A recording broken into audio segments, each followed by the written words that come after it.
We've been studying this book called Mark. It's a book in the New Testament. It's one of what they call the Gospels. And this book goes through a lot of the life of Jesus. The first, about 2/3 of it just covers like his main ministry. And then just like him walking around and healing people and casting out demons. This last section, though, is dealing with the last week of his life. And he's come into Jerusalem. And last week, a couple weeks ago, Jesus had gone into the temple. All right, so the temple is this big kind of a church, this big, huge building for religious activity that's in Jerusalem. And there's this big section that's for people that aren't Jewish called the Court of Gentiles. And he comes in there and he's very angry with the way they're using that. And he starts making kind of a scene. He flips over tables and he just kind of goes a little bit berserk on people because they're like, why are you doing this? He doesn't have any authority. He's not like in charge of the temple, right? Or at least they don't think he is. And so what happens is they come to him and they challenge him about that. And they say, what authority? Basically, who do you think you are? Who gave you the authority to come in here and just make a scene? And you cost us a lot of money, buddy. Right? That's kind of the gist of it. And he ends up telling them this story of a vineyard, okay? And the vineyard is a bit of an indictment on them because the vineyard represents Israel and they represent the leaders. And he basically, in a sense, curses them for not doing what they're supposed to do, not being the people that are taking the good news of Jesus out into the world. And that they've replaced all that with just a bunch of, I guess I'd call it just a bunch of meaningless actions. Just meaningless works that don't really change anybody's heart. Maybe you've experienced that in church yourself. You're like, man, the church, boy, they do a whole bunch of stuff that doesn't matter to anybody, right? That's kind of what that was about. And that's not who we want to be as God's people. We want to be people that are making a difference in the world. So that group that came, though, they were a very specific group of people. They were chief priests, which means that they were kind of like the priest supervisors. They were the guys in charge, like of the shifts, right? The chief priests, it was those guys. That was also the teachers, the guys who taught the Old Testament, and also the elders. So these are older guys that were well respected, and that's who they were. And it says here in verse 13, if you got a Bible in chapter Mark, let's go ahead and turn to chapter 12. And let's look at verse 13. We're going to start with this. It's kind of an interesting chapter. They put titles in this. This wasn't in the original Bible. People that translated the Bible put these titles in. So this one is called Paying the Imperial Tax to Caesar. But that's just the heading they put in there. It says this. It says later they sent some of the Pharisees and Herodians to Jesus to catch him in his words. So this is what's happened. All right, so watch this. You had this group that went last week, right? And they were all mad at Jesus, and they told this story to him. Well, instead of them coming back, they send another group of people that also hate Jesus. And what's funny about this is that these two groups of people that hate Jesus, they hate each other, right? One of the groups is called the Herodians. Now, Herodians, you can kind of gather from that name that has something to do with Herod, right? So these are guys that are on the Herod team. They're Herodians. They like Rome being in charge. They like that Rome is ruling the Jews and all this kind of stuff. And then you've got this other group. Who is this other group that's there? It says the Pharisees. These are people that are adamantly against Rome. They can't wait to get Rome off their back. The Romans are making them pay taxes. They're making them do all kinds. They're like subservient to the Romans, and they're like, we don't like this at all. This is bad news. We don't want to do this. And so you've got people, the Herodians, they hate the Pharisees. And the Pharisees, they hate the Herodians. And you know what we find is that people, when they have a common enemy, people that hate each other love each other. And Jesus is the one thing that catalyzes all of these people together. Though they hate each other, I'll work with you because we got to get rid of this Jesus cat. This cat, Jesus, is a problem, right? And so they all kind of come together. So verse 13, it says the Pharisees and the Herodians, right? They team up. And their reason for showing up is they want to trap Jesus. Right, Jesus is really popular. We're coming up to what we call Easter, right? We're coming up to Good Friday. That's going to happen this week in just a couple of days.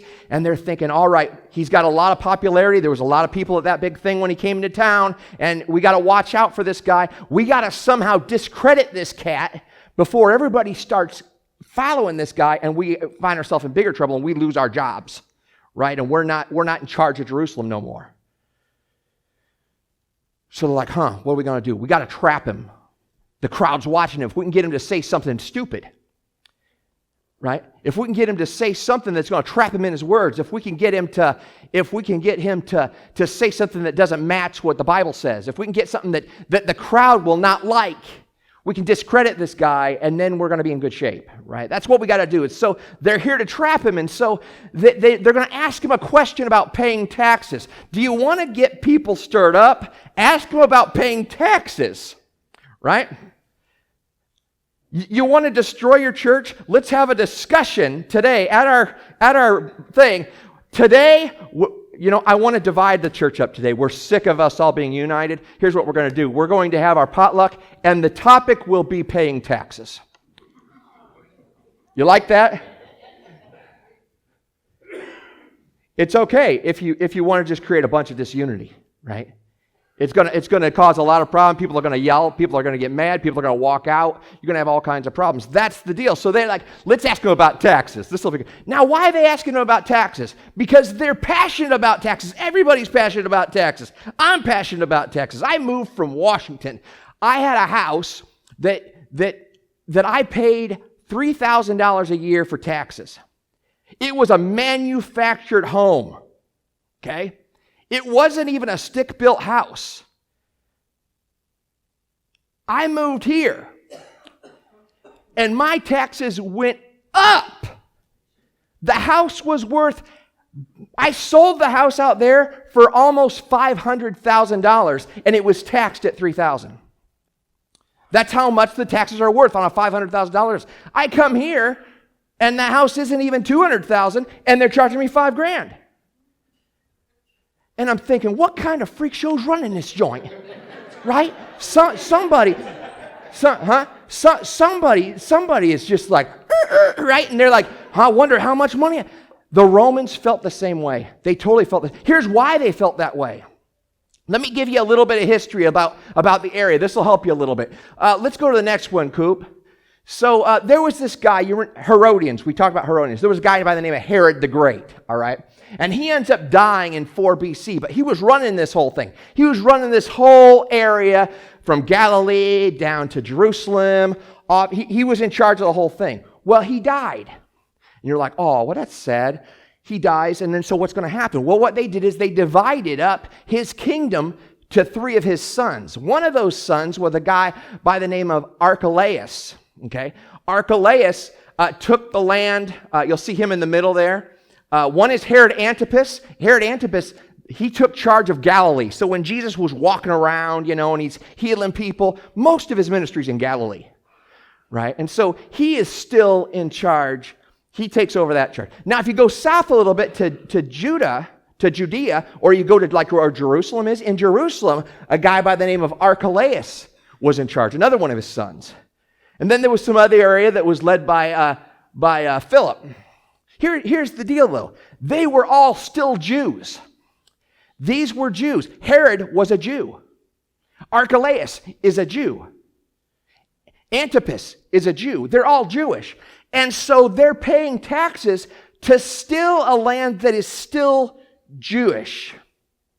They're tithing and giving money still to Judaism because God owns this land. It's okay to give to this land. It's okay to pay the taxes because it's still run by our own leaders, and it's still our land, even though there's people that are over us.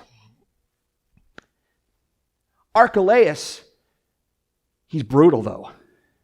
He's just nasty on people. He's a really bad leader. So bad. You know a guy is bad when the Romans look at you and say, you're too harsh, right? These are the guys that killed Jesus, and they go, this guy's too harsh. I mean, rebellion breaks out in the land where Archelaus is. That's in the land of Jerusalem. Rebellion breaks out there, and they pull this guy from power. And so now they got to put somebody else in power, and like, what are we going to do, right? We're not going to put another Jew in there, because they don't know what they're doing. Here's what we'll do. We will make the Jerusalem, Galilee can still be under a ruler that's a Jew. It can still be Jew. But Jerusalem, right, we took this guy out. Let's just make a rule. We're gonna make this a state of Rome. All All right, we're going to make it a Roman state, and we'll put a prefect in there. We'll put our own leader in there, and he's going to be Rome. So this is no longer Jewish land. This is going to be Roman land, and they will have to pay tax to Rome for the privilege of being alive and living in that land. That's the problem. All of a sudden, they're not paying tax like to God. They're not being tithed. It's not the same thing. Now, they're like, well, we're given to God for this land. And then on top of that, we're getting double dipped where these people are saying that they own the land and they're taxing us on it too. And they're like, that ain't right. That ain't right. We don't like that. We're going to rebel. We ain't going to pay the taxes. That's why this is an issue. And it flurried up. It got big. There was actually a guy that rose up, and there was another rebellion that happened. We find, if you look in the book of Acts, actually, you'll see that they're talking about rebellions that had happened. And one of those rebellions is actually mentioned that they were trying to take over Jerusalem and take it back because they're so mad about paying the taxes. All right, so that's what's going on. The question's this: is it right for God's people living on God's land? Right? We are God's people. We're living on God's land. Is it right for us to give a portion of our money that comes from our produce produced on this land to a pagan ruler? A pagan ruler that's promoting pagan things on our land. That's the question. And they're saying, no, it's not right for us to do this. God gave us this land by promise, and now we're paying some pagan to allow us to live here, and we're still paying tithes to the this is too much. Hope you're following where this is going. And so it says in verse 14, watch what it says. It says, they came to him and said, that's why this is touchy. This is why they don't want to talk about this at the potluck. They came to him and said, teacher, we know that you are a man of integrity, right? That's called blowing smoke up somebody's butt to make them feel good, right? That is tickling somebody's ears, right? You do that sometimes. You want somebody to listen to you, and you're like, oh, you're so pretty. Oh, you're so smart. That's what they're doing. Oh, we know that you are a man of integrity. You aren't swayed by others because you pay no attention to who they are, but you teach the way of God in accordance with the truth, right? That's flattery, right? They obviously don't believe any of what they're saying, or they wouldn't be trying to trap him here. You know what the difference between flattery and gossip is? They're basically just the opposites of each other. Gossip and flattery, it's just looking at the same thing through a mirror, right? Because gossip says something behind somebody's back that you wouldn't say to their face, right? And flattery is saying something to somebody's face that you'd never say behind their back, right? They're the exact same thing, and so they're both bad, right? So it goes on and it says, is it right to pay the imperial tax to Caesar or not? Should we pay or shouldn't we? That is a yes or no question. Right? And it's what we call putting somebody between a rock and a hard place, because no matter how you answer this, you're in trouble. Right? Because if you say, oh yeah, pay the taxes, then all the people that are angry about the taxes and people that are rebelled, and grandpa died in a rebellion, all that kind of stuff, they're like, well, we don't like this guy anymore and he's not on our side. And they just leave him, and now the Romans don't have to, now this group don't got to worry about it anymore. If he says, don't pay the taxes, right? Now he's got another problem, because now all they got to do is report him to the Romans, and he is leading an insurrection to cause people he's telling them not to pay their taxes. So they'll just arrest him and kill him. Win-win. See, they're so smart. They're so smart. This is good. We're like, all right. So, and the Romans, what they did with the Jews, with the tax collectors, it wasn't like a fair tax. What tax is? It wasn't a fair tax. They would basically make a deal. So they'd say, oh, you want to be a tax collector? All right, we'll let you be a tax collector, all right? Here's what you do. You're going to pay us a flat fee. It's going to be this amount. And so then you start taxing people on stuff, and whatever you get excess, that's up to you. But you have to give us the minimum, right? So they give you the minimum. So these tax collectors, they're Jewish people, and they're going out and they're just gouging people, right? They're getting as much as they can, because whatever they make off the base amount they got to give, that's all gravy. They're like, all right, good, all right. So they're all rich, and they hate them. They hate the tax collectors. They hate all that kind of stuff. So anyway. And it's a head tax. It's not like they're looking at your income. You're not saying, well, he makes $200,000 a year, so he's going to pay more. He makes over $1 million a year, so we're going to tax him like crazy. No, it was just, you know what? You have the right to breathe in this area, so we're going to charge you by the head. So they're all paying the same amount. The rich guy's paying the same amount as the guy who like made $3, last year. You're like, it's just like so unfair. And so every year, the frustration, every year they had to drop a silver coin in a coffer. And this coin had an image of a man who claimed to be God. And that money went to support a pagan, idolatrous nation that was oppressing them. They're like, we don't like this. It's offensive because here's what's happened. Caesar is basically being suggested by the money that he owns them. He believes that you guys belong to me, right? You have the right to live in this place. You have the right to be governed by me. You're enjoying all the things that I provide for you. And the proof of that is that you're doing trade and you're doing everything with money that I print that has my picture on it. It has my image on it. Therefore, you owe me. And man, this is a bad dude. These guys, they claim to be God. They're pagans. They require worship. They'll put right on the coin, right, that this is God, that he alone should be worshiped. So here's what it says. It says, but Jesus knew their hypocrisy. Why are you trying to trap me? Jesus is smart. He asked, bring me a denarius and let me look at it. So a denarius is about a day's wage for a person. So gives you an idea. Whatever you make in a day, kind of figure that out. And that's about what a denarius is for these people. So it's a day's wage. And he says, why are you trying to trap me? He asked, bring me a denarius and let me look at it. Now, this is interesting because a lot of Jewish people, like the really higher ups, the people that were really religious, they wouldn't look at this image. They didn't want to look at it because they couldn't look on a graven image of an idol. And so they wouldn't even look at it. And here Jesus comes in, and Jesus ain't all messed up with all the religious rules and all that kind of stuff. He takes it and looks at it and says, give me one. Give me a denarius, right? And there are people that say, well, we don't have denarius around. We don't have. How long does it take them to get one? They all got one in their pocket. The guys that are saying, we won't look on our denarius, it takes them 2 seconds to get one. So here's one, right? They're all carrying the idol in their pocket, for crying out loud. Here's one, okay. And he takes it and he looks at it. Bring me a denarius and let me look at it. He brought the coin, right? Didn't take long. Oh, here it is. And he asked them, whose image is this? And whose inscription? So at this time, the reigning Caesar was a guy by the name of Tiberius Caesar, and his picture was on it. It also included an inscription that referred to him as divine, and it also referred to him as the chief priest over everybody. So it's wonderful.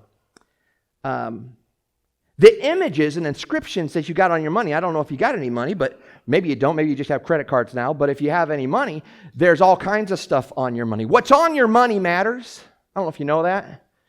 Because your money, the image that's on your money, is basically a claim that the one whose picture is on it owns it. That's the claim, right? So whoever's image is on this thing, they get to claim ownership, right?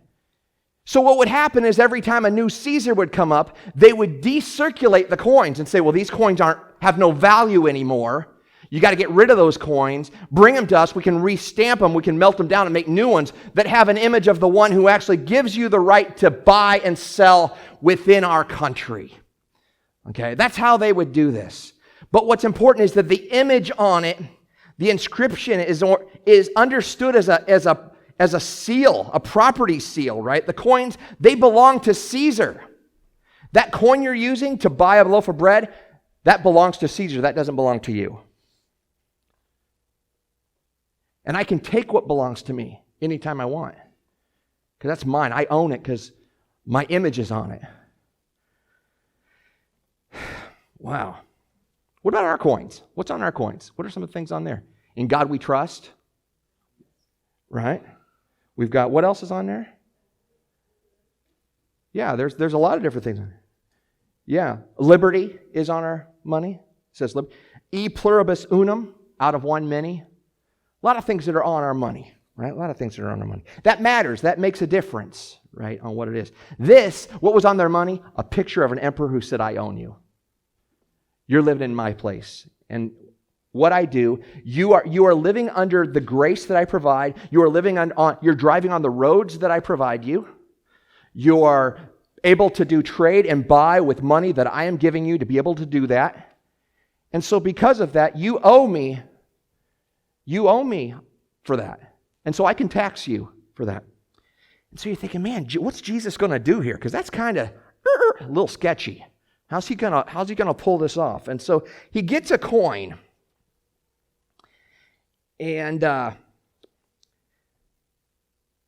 I said, someone wouldn't even look at the injury, and he looks at it, and he says, whose image is on it? It says, Caesar's, they replied. Then Jesus said to them, give back to Caesar what is Caesar's, and to God what is God's, and they were amazed at him. In other words, he looks at it and he says, Caesar's image is on this, and so because Caesar's image is on this, he owns it. He owns it. And so give him back what he's put his image on. That's what he's saying. This isn't about money. This isn't about taxes. Okay? I want you to look at me here. This is not about money. This isn't about taxes. This is about who owns that which has his image upon something. Catch this? He says, give that which has the image of Caesar to Caesar. Give to God that which belongs to God. What belongs to God? That which has the image of God upon it. Which is what? You and me. Do you see where this is going? You thought this was about money, wasn't it? You thought this was about paying taxes. This ain't about paying taxes. This is about God. This is about who owns you. This is about who controls you. I was thinking about this morning a little bit. And the last group I remember that had currency and they stopped a currency, right? So Britain, not too long ago, they got off the euro. You remember that? They got off the euro. And when they did that, you got to figure out what you're going to do with all that money. How do you stop people from using the euro? Now, so what they do is they say, well, we're not going to allow you to use it anymore. We're going to devalue it, right? We own it, and so we're going to devalue it. Let's say they wanted to take us off of the dollar, and they wanted to put us on some other coin. Well, first, there'd be a lot of problems. I'll just tell you that. But if they tried to do that, the way that the government would do it is the government would say, we own the money, and we are not going to allow, as a government, you to use this as legal tender anymore. We are going to, as a government, take away its value so that it's worth nothing but the paper. That's how they do it. That's when they move from the euro, right, over in Great Britain, that's how you do it. You can't use the euro no more.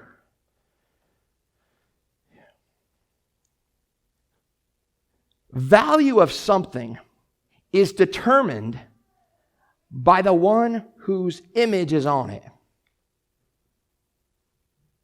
The value of something is determined by the one whose image is on it. Right? So a new king comes in, a new Herod comes in, and he says, you know what? That coin from Tiberius, it's not any value anymore. Right? There's nothing to stand behind that. And so, I used to think that this passage was all about, well, we should pay taxes. Yeah, you should pay taxes, right? We find Paul says, yes, well, sure, pay the taxes because you live in the area. You should pay what belongs to the government. We have a verse for that one, Cooper, toward the end. Let's see if we got one. Let everyone be subject to the governing authorities, for there is no authority except that which God has established. The authorities that exist have been established by God. The point of that is that governments are important. We have to have governments.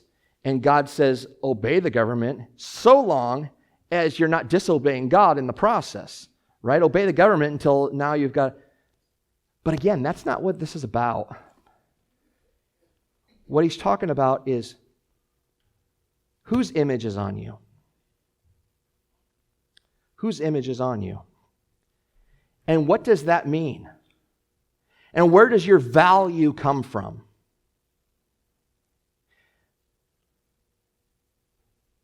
If I claim to myself and I say, yes, God's image is on me, but He doesn't own me. He can't tell me what to do. Then I lose my value. I lose my value.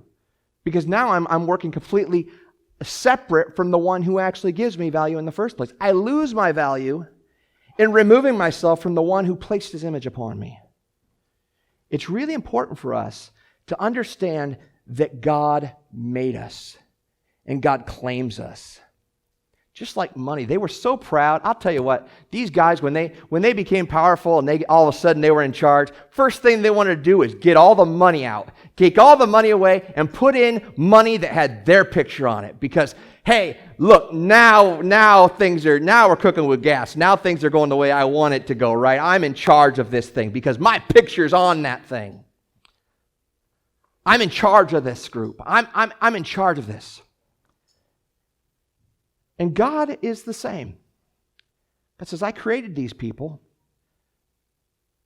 and I want them to reflect who I am. I don't want them to be the people that I called them to be. I want them to understand that by surrendering to me, there is ownership here. That their value is intrinsic in their relationship with me and who they are. Some of you think that your value is based on what you can do. Some of you grew up in families where love was conditioned on, I love you if. I'll love you if you do what I ask you to do. I'll love you if you perform this task or that task. I'll love you if you don't disobey. I'll love you if. It goes on and on and on. I love you if. But that's not what the Bible teaches. And because the Bible doesn't teach that, that means that's not true. Got to get that too. If the Bible teaches something different than what you grew up believing, then what you believed was a lie.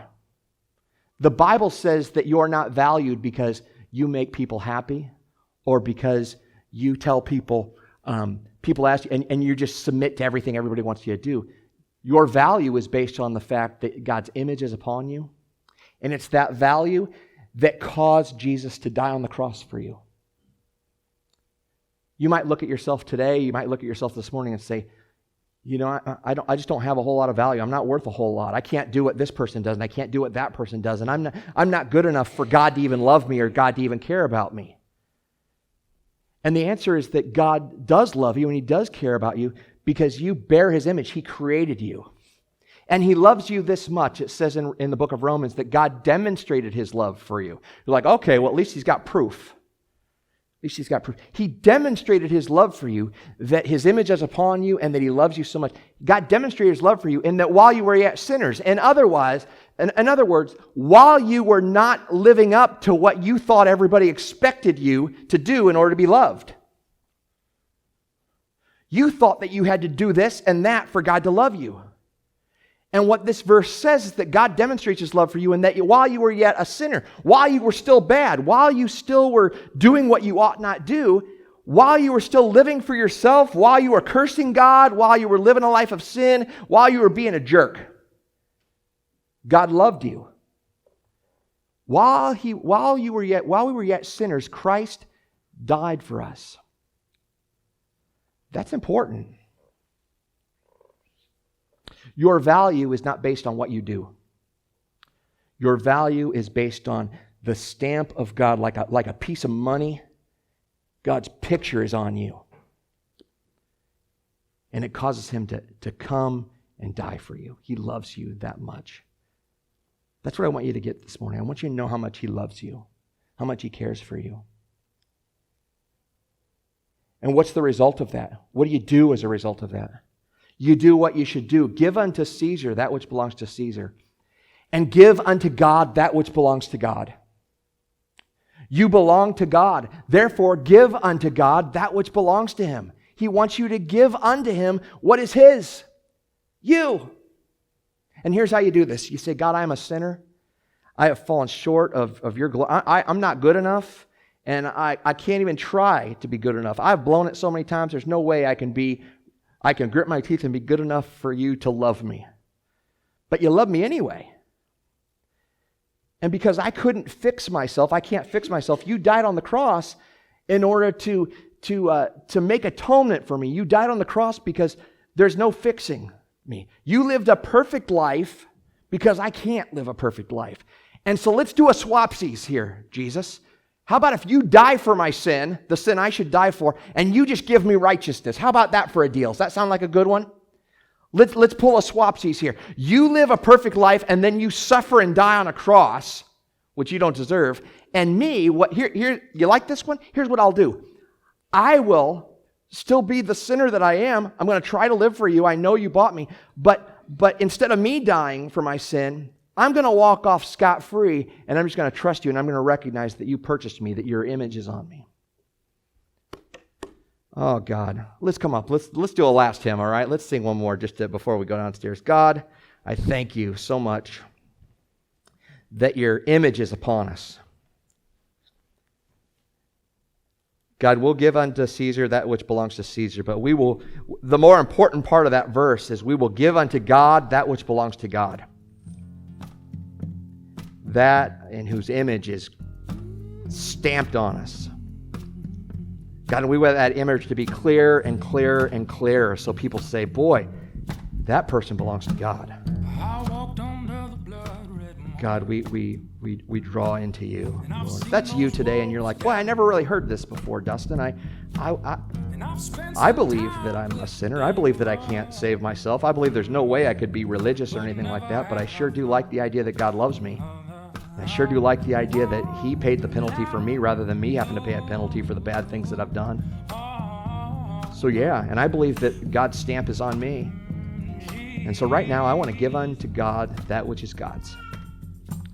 If that's you, just pray with me right now. God, I'm a sinner. I know that I've done bad things. I know that I haven't obeyed you the way I should. I haven't been perfect.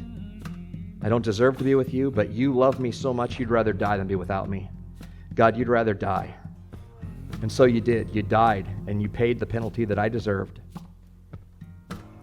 And all that you ask in return is that we acknowledge it, that we turn ourselves over to you, that we give unto Caesar that which is Caesar. We give unto God that which belongs to God. We give you ourselves. If that's you today on that communication card, just mark. I'm giving my life to Jesus today. Put that in the offering in the back. That's all we want from you. God, I praise you. God, we love you. In Jesus' name.